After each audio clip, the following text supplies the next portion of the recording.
100% 하나님, 100% 인간. 정통 기독교와 이단을 구별하는 중요한 기준 중에 하나가 예수님을 100% 하나님이시자 100% 인간이신 분으로 믿느냐 하는 것입니다. 누군가가 우리의 구원자가 되기 위해서는 그는 완전한 하나님이시자 동시에 완전한 인간이셔야 합니다. 이것에서 조금이라도 벗어나면 우리의 구원자가 될 수 없습니다.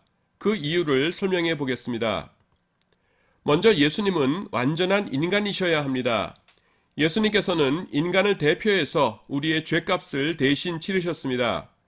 인간의 대표가 되기 위해서는 완전한 인간이셔야 합니다. 어떤 학교에서 학생 대표를 선출하기로 했습니다. 어떤 학생이 말도 잘하고 아주 똑똑합니다. 그래서 대표로 삼으려고 했는데 알고 봤더니 다른 학교 학생입니다. 그러면 그 학교의 대표가 될 수 없습니다. 그 학교의 대표는 그 학교 학생들 중에서 나와야 됩니다. 예수님께서 인간의 대표로 죄값을 치르시기 위해서는 그 자신이 100% 완전한 인간이셨어야 합니다.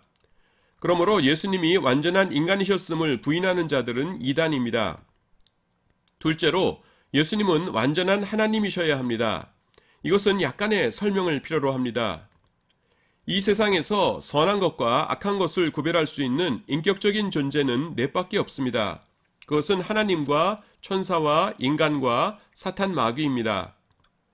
그들 중에서 누가 인간의 죄를 대신 짊어지고 고난과 죽임을 당할 수 있습니까?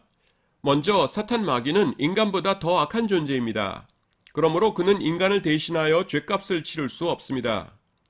또 인간은 모두 죄인이기 때문에 그 누구도 다른 사람을 위하여 대신 죽을 수 없습니다. 사형수들이 감옥에서 처형될 날을 기다리고 있습니다.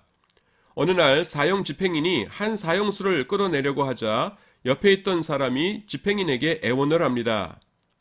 이 사람은 늙으신 어머님과 아이들이 있으니 자신이 이 사람 대신 죽을 수 있도록 허락해달라고 간청을 합니다. 그러면 사형 집행인이 뭐라고 하겠습니까? 어이없다는 표정을 지으며 당신도 곧 사형당해 죽을 건데 무슨 소리냐 라고 할 것입니다. 인간은 모두 죄인입니다. 그러므로 인간은 다른 인간을 위해 구속자가 될 수 없습니다. 그러면 천사는 어떻습니까? 천사는 죄가 없습니다. 그러나 하나님께서 인간들 대신 천사를 죽게 하신다면 그것은 하나님의 공의에 어긋납니다.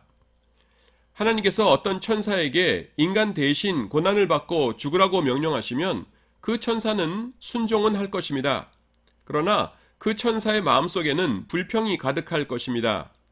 죄는 인간들이 졌는데 왜 내가 끔찍한 고난을 받으며 죽어야 한단 말인가 라고 말입니다. 그렇다면 남은 방법은 무엇입니까? 하나님 자신이 우리 죄를 위해 죽어주시는 것입니다. 죄 없으신 하나님께서 우리를 위해 죽어주시면 거기에 대해서는 아무도 이의를 제기할 수 없습니다. 그렇기 때문에 우리의 구원자는 완전한 하나님이셔야 합니다. 이상과 같은 이유 때문에 우리의 구원자는 완전한 하나님이시자 또한 완전한 인간이셔야 합니다. 이것이 정통 기독교의 핵심 교리 중 하나입니다. 어떤 사람이 자신이 구원자라고 주장하려면 자신이 완전한 하나님이자 완전한 사람임을 증명해야 합니다. 하지만 그럴 수 있는 사람은 아무도 없습니다. 인류 역사상 완전한 하나님이자 완전한 사람으로 우리를 위해 죽어주신 분은 예수 그리스도 한 분밖에 없으십니다. 그분만이 우리의 유일한 구원자이십니다.